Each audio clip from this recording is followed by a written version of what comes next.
할렐루야. 2023년 새 두 번째 주일을 맞이했습니다.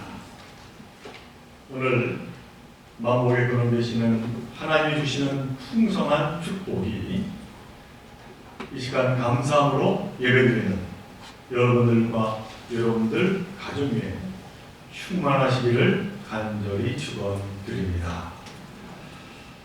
인도의 역사를 보면 고대 인도 무굴 제국을 전성기로 이끈 왕으로 아크바르라고 하는 왕이 있습니다.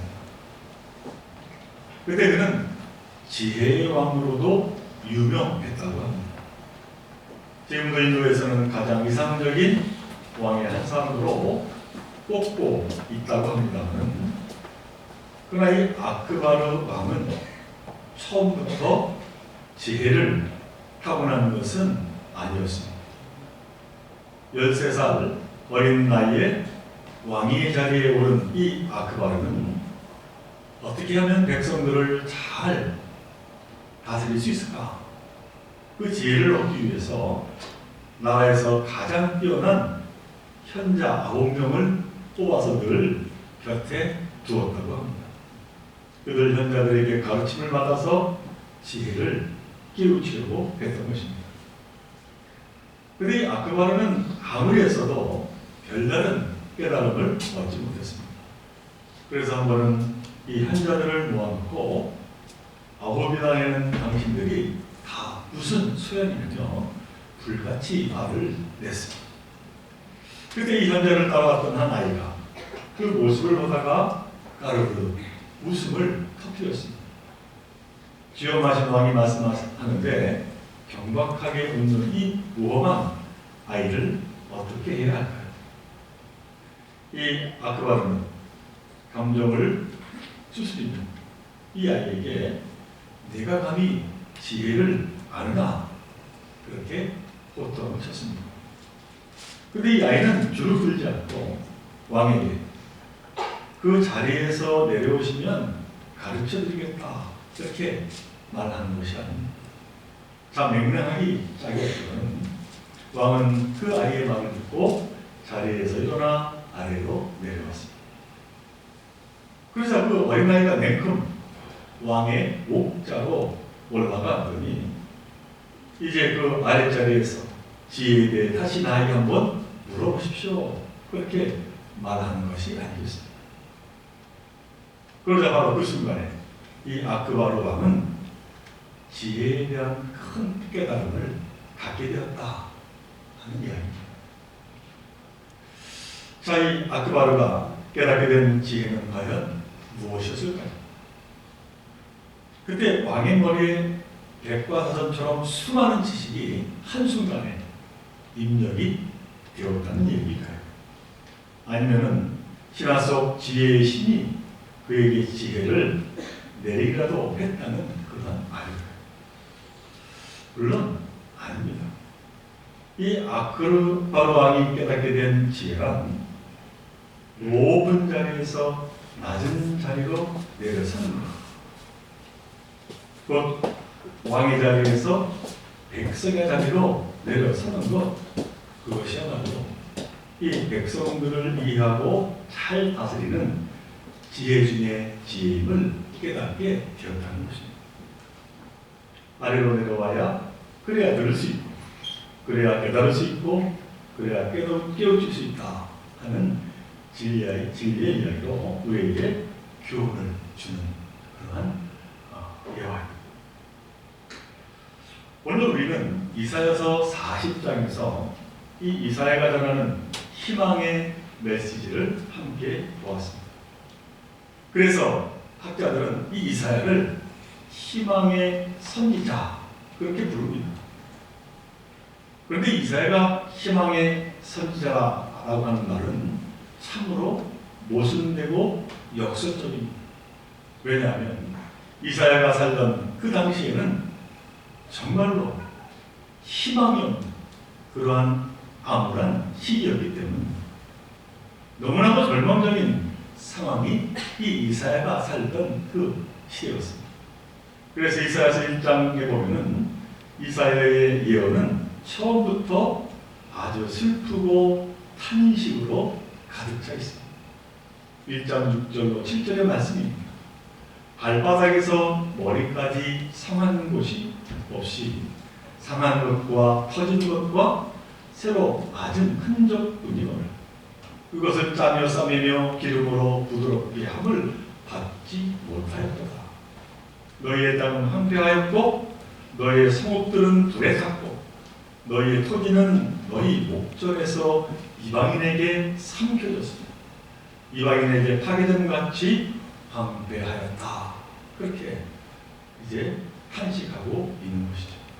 바로 이것이 이사야가 정해 있는 이스라엘의 모습이었습니다. 정말로 참담한 모습이 아닐 수가 없습니다. 그게 더 답답한 것은 이 이사야가 백성들에게 그러므로 하나님께 빨리 돌이켜야 한다고 회개해야 한다고 그렇게 목 놓아 외쳤지만 아무도 듣지 않고 아무도 돌이키지 않는다는 것이었습니다. 이사야서 1장 2절로 3절의 말씀 하늘이여 들으라 땅이여 귀를 기울이라 여호와께서 말씀하시기를 내가 자식을 양육하였거늘 그들이 나를 거역하였도다. 소는 그 임자를 알고 나귀는 그 주인의 구유를 알건만은 이스라엘은 알지 못하고 나의 백성은 깨닫지 못하는도다. 그렇게 말씀합니다.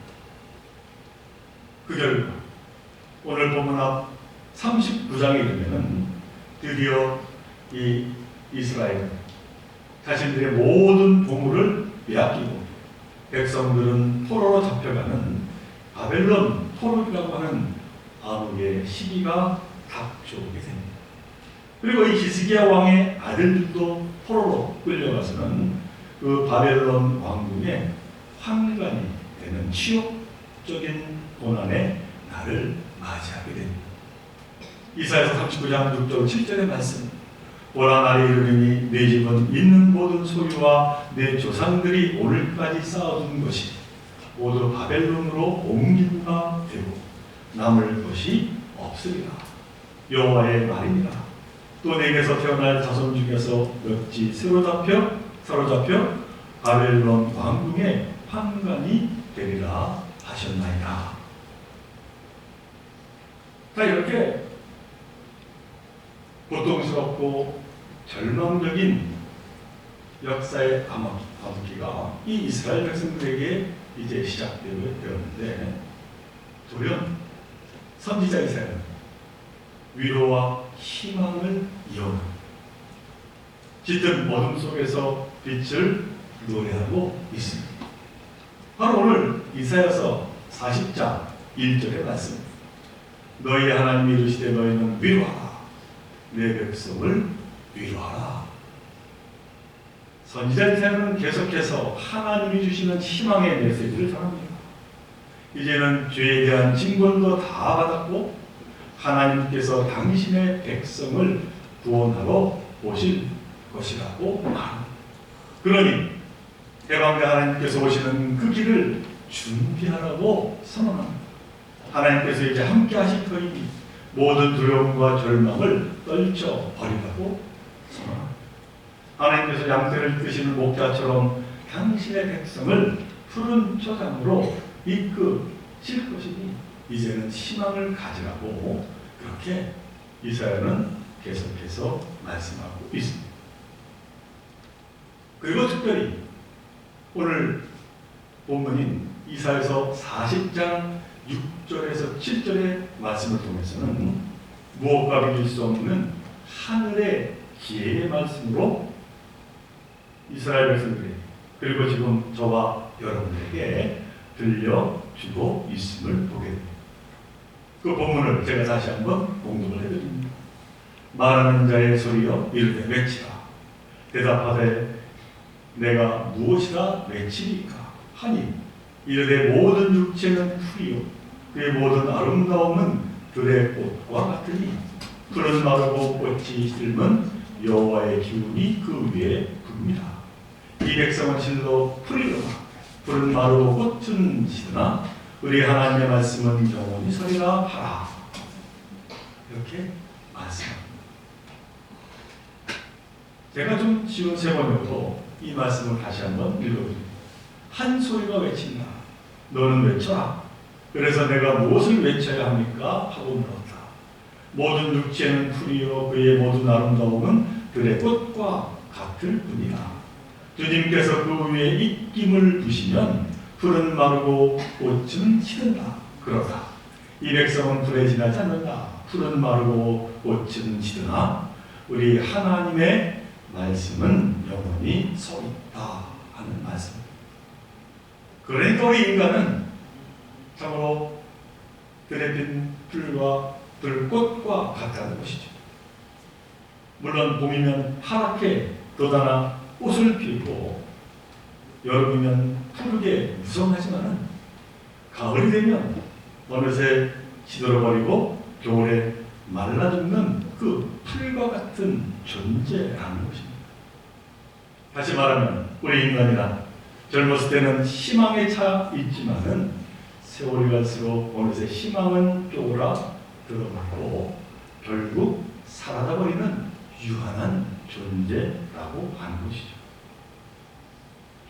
아니 그렇다면 이처럼 우리 인간은 한낱 시들어버리는 풀과 같은 존재라고 하면은 그래서 결국 어차피 우리에게 희망이란 한밤의 꿈과 같다면 그저 흘러가는 물처럼 그렇게 흘러가는 삶이라면 이 너무나 허망한 것이 아니겠습니까? 그런데 이사야는 그렇게 이야기하지만 그러나 그게 아니라고 결론지어 갑니다. 이사야는 무엇보다도 먼저 인간이 한낱 풀과 같다 하는 것을 깨달았습니다. 인간은 한낱 흙에서 온 존재임을 알게 되었습니다. 그런데 바로 그것을 알게 되었을 때 그래서 자신도 한낱 풀에 불과한 자로 그 자리에 내려섰을 때 놀라운 깨달음, 하늘의 지혜를 알게 되었다는 것이죠. 자, 그런데 여기서 이 이사야 선지자는 어떠한 계기로 자신이 한낱 보잘것없는 존재임을 깨달아 알게 되었을까요? 자신이 한낱 시들어버리는 풀과 같은 존재임을 자각할 수가 있었을까요?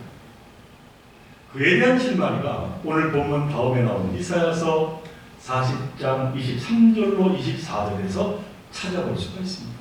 그는 이렇게 또 말합니다.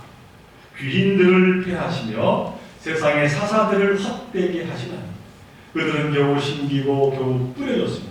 그의 줄기가 겨우 땅에 뿌리를 박자 곧 하나님이 입김을 부시니 그들은 말라 겨울이 밤에 불려가는 촉에 같도다 하는 말씀을 하는 것이죠.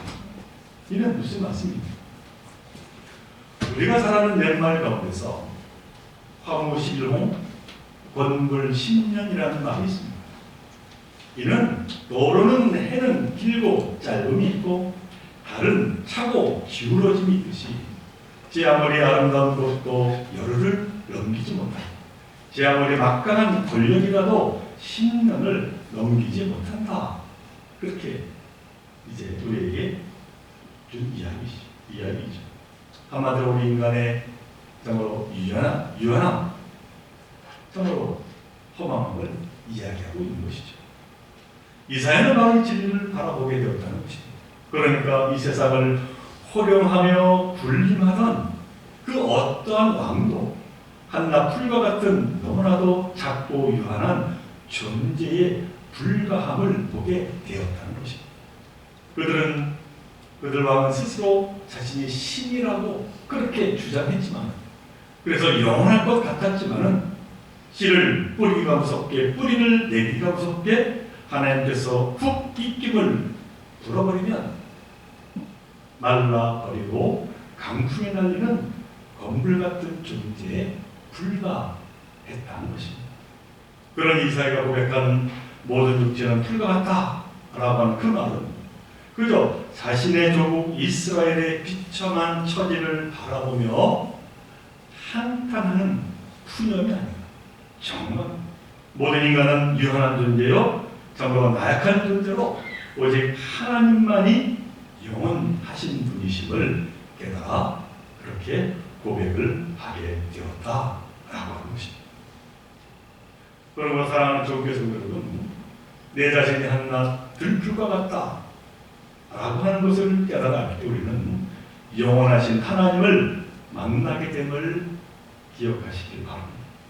교만한 자의 자리에서 내려와서 겸손히 고개 숙일 때 우리는 하늘의 지혜를 깨치게 됨을 우리는 잊지 말아야 할 것입니다.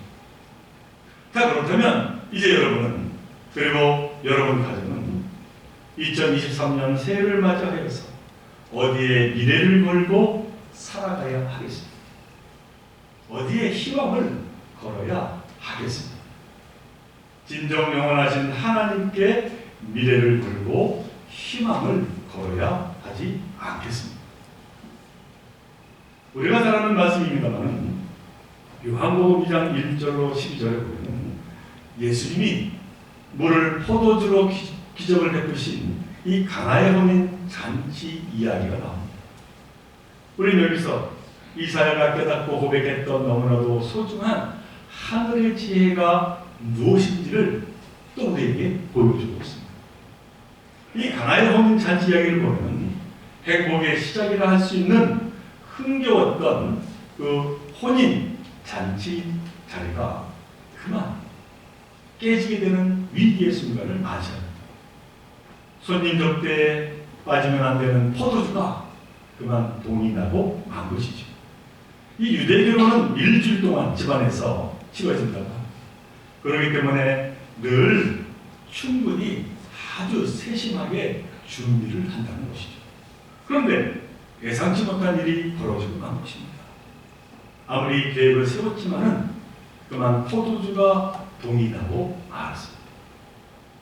아마도 이 잔치를 준비한 주인은 난감했을 겁니다. 이를 어떻게 수습할지 그 길이 보이지 않았을 것이죠. 그러나 그렇게 누가 기입하십니까? 요한복음 2장 7절로 10절의 말씀입니다.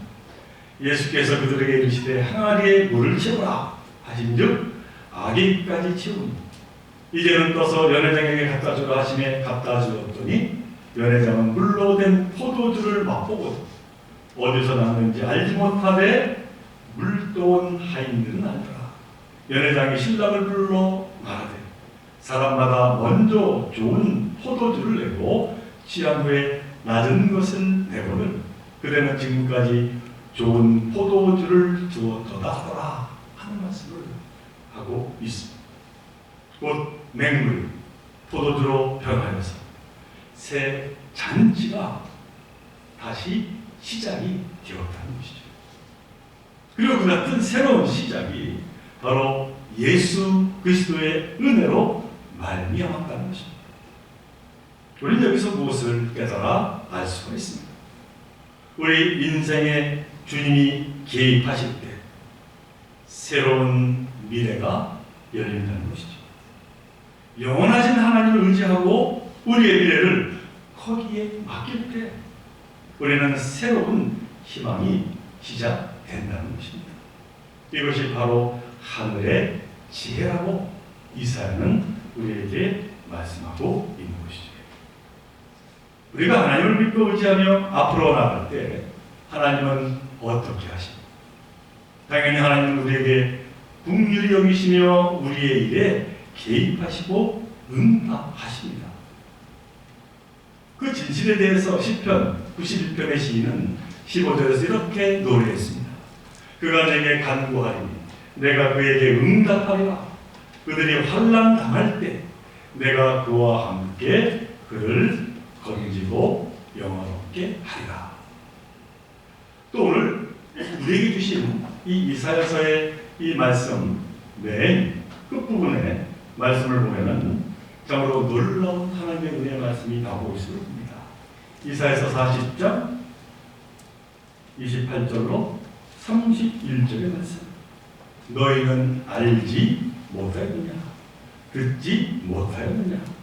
영원하신 하나님 여호와 땅끝까지 창조하신 이는 피곤하지 않으시며 곤비하지 않으시며 명철이 함이 없으시며 피곤한 자에게는 능력을 주시며 무능한 자에게는 힘을 더하시나니 소년이라도 피곤하며 곤비하며 장정이라도 넘어지며 쓰러지되 오직 여호와를 앙망하는 자는 새 힘을 얻으리니 독수리가 날개치며 올라감 같을 것이요 다른 박질하여도 곤비하지 아니하겠고 걸어가도 피곤하지 아니하리로다.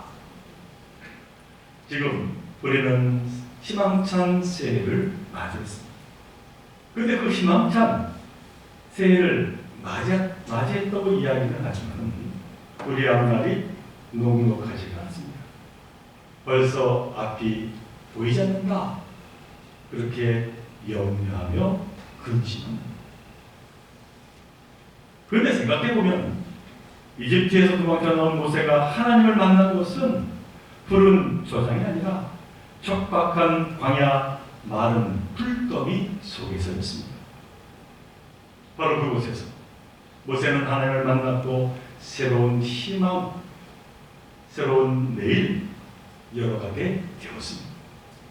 이사야가 하나님이 주시는 그 위로와 희망의 말씀을 들은 것도 시들어가는 한 포기 풀과 들꽃 앞에서였습니다. 그러나 그는 하나님을 만나고 외칩니다. 두려워하지 말라, 하나님이 오시니 그 길을 예비하라. 예수님은 포도주가 떨어져 난감한 처지에 놓인 잔치자리에서 사람들에게 희망찬 새로운 시작을 열어주셨습니다. 놀라운 하나님의 축복이 아닐 수가 없습니다. 그러므로 사랑하는 종교성 여러분, 하나님께 희망을 두고 미래를 맡기시는 2023년이 되기를 간절히 바랍니다. 이 세상은 유한하고 우리의 삶도 유한하지만 변하지 않고 영원하신 하나님을 바라보며 의지하며 살아가시기를 바랍니다. 그런데 우리가 원하는 것보다 더 좋은 것으로 하나님은 우리에게 채워주시고 하늘의 은총을 더하여 주실 줄로 믿습니다. 이 약속을 믿고 2023년 새해를 힘차게 나아가 하나님께 더 큰 영광 올려드리는 저와 여러분들 모두가 되시기를 주님의 이름으로 간절히 축원을 드립니다. 우리 함께 기도드립니다. 사랑하는 하나님, 오늘 이사야의 말씀을 통해서 우리의 삶을 되돌아봅니다. 우리가 참으로 절망에 처해 있을 때에 그러나 그 가운데 하나님을 바라보는 믿음을 허락하여 주시기를 간절히 바라고 원합니다. 영원하신 하나님이 나와 함께하여 주실 때에 우리는 능히 이 모든 어려움을 이기게 될 줄로 믿습니다. 참으로 우리의 미래의 희망을 하나님께 걸고 살아가는 지혜로운 자를 되게 하여 주옵소서. 이 모든 것 간절히 바라볼 때마다 우리 주 예수 그리스도 이름으로 기도드리옵나이다.